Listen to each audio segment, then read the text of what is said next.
برق اهواز 45% کل برق ایران تشکیل میده. برق اهواز 45% کل برق ایران تشکیل میده با توجه به سدهایی که در کاکا و کاون هست و سدهایی که در شرکت نفت ماون، شرکت برق ماون معذرت میخوام و 45% برق اهواز ایران کلا از اهواز تامین میکنه با توجه به کثرت آبی که اهواز داشته، به اضافه شرکت تولید برق هسته اهواز و ما و خب برق هم نداریم، تعجب آور نیست. برق هم قطع شده برای 11 تا شهر.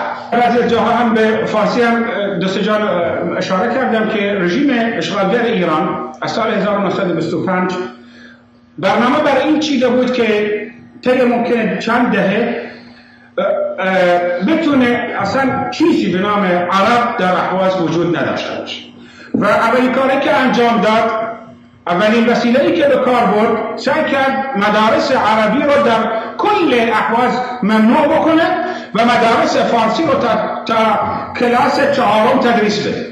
تا کلاس 4 بچه‌های ما فارسی یاد می‌گرفتن و فارسی می‌نوشتن و توسط همون 4 تا کلاس در واقع فرهنگ شونیسم فارس هم به آن خورده آنها می‌دادن، فرهنگ ضد عرب به آنها یاد می‌دادن، فرهنگ ضد خود بودن به آنها یاد می‌دادن، فرهنگ نابودی خودشون به آنها یاد می‌دادن با همون 4 کلاس زبانی که حتی قادر نیستن برن کارگاه یا کاری با همون 4 کلاس بتونن انجام بدن. افسانه‌ات روستای ما رو معلم می‌فرستاد، سپاهدارش می‌فرستاد که زبان فارسی یاد بده. چرا زبان فارسی یاد بده؟ تا اینکه این عرب نباشه، تا اینکه این عرب خود فروش باشه، تا اینکه این عرب به خودش لعنت بکنه که چرا عربه؟ چرا؟ چون اونا امکان با این 4 کلاسی که به روستاهای ما و ما یاد میدادن اونجا چنان علیه عرب صحبت میکردن، چنان علیه تاریخ ما بد میگفتن، چنان علیه هویت ما بد میگفتن که این عرب باورش نمیشه که این واقعا اصلا این عرب انسانه. چیزی که ما در کلاس ها خوندیم، چیزی که ما از کتاب های داخل کتابخانه های ایران خوندیم اینه که عرب فقط سوسمارخوره. دیگه عرب 10,000 سال تاریخ نداره. دیگه عرب این همه به اصطلاح بابل و این همه آشور و این همه تاریخ های به اصطلاح گنده دنیا رو نداره.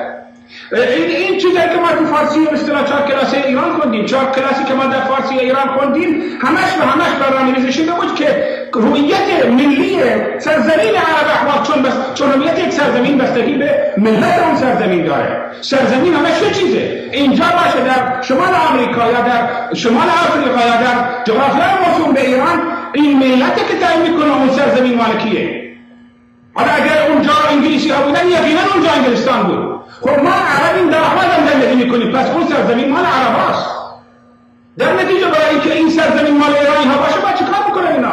باید هرچی عرب اونجا عرب نباشه، باید هرچی اونجا صحبت به عربی بکنه اونجا نباشه. خب برای این کار چیکار باید بکنن؟ هرچی عرب باید نباشه. در ضمن اونا قادر نیستن میلیون ها آدمو یک جا از بین ببرن، ولی قادرن که زبان اون مردمو چی عوض بکنن، هویت اون مردمو عوض بکنن، مغزش شستشو بدن، عواطف، احساسات و تاریخ و گذشته با آینده اونها رو از بین ببرن. این کاری که می‌خواستن بکنن با اون 4 کلاسی که به ما یاد دادن در مدارس ایران و در نتیجه قصد اونا چی بود؟ کشتن یک ملت، از بین بردن یک ملت، از بین بردن یک زبان، از بین بردن یک ملته. در نتیجه سیاست اصطلاح 90 ساله یا 9 دهه این رژیم چه شاهنشاهیش، چه اون شاخه شمولیسم به اصطلاح ملاییش همین بوده، از بین بردن یک ملت به نام عرب در اهواز، پاکسازی کامل از طریق نفی به اصطلاح زبان عربی، از بین بردن زبان عربی، در نهایت نفی تاریخ، نفی گذشته، حال و آینده این ملته. در جواب ملت ما به همه اینها نه گفت. در جواب ملت ما با تمام نیرو، با تمام امکانات و اون امکانات و نیرو که داره میدم چیه؟ مگه ما توپ داریم، مگه ما تانک داریم، مگه ما اسلحه داریم؟ ما نداشتیم. ما این جسدمون رو داریم، ما این خونمون رو داریم، ما دارای زندگیمون رو داریم. همین ملت ما داد برای که باشه، همین ملت ما داد بهترین جواناش رو نثار کرد که وجود داشته باشه و ما برای همینه که هستیم. چون در طی 90 سال گذشته ما شهید می‌دادیم، طی 90 سال گذشته ما اسیر می‌دادیم، طی 90 سال گذشته ما زندانی می‌دادیم، طی 90 سال گذشته ما هر روز در صحنه بودیم و هر روز علیه رژیم اشغالگر مبارزه می‌کردیم.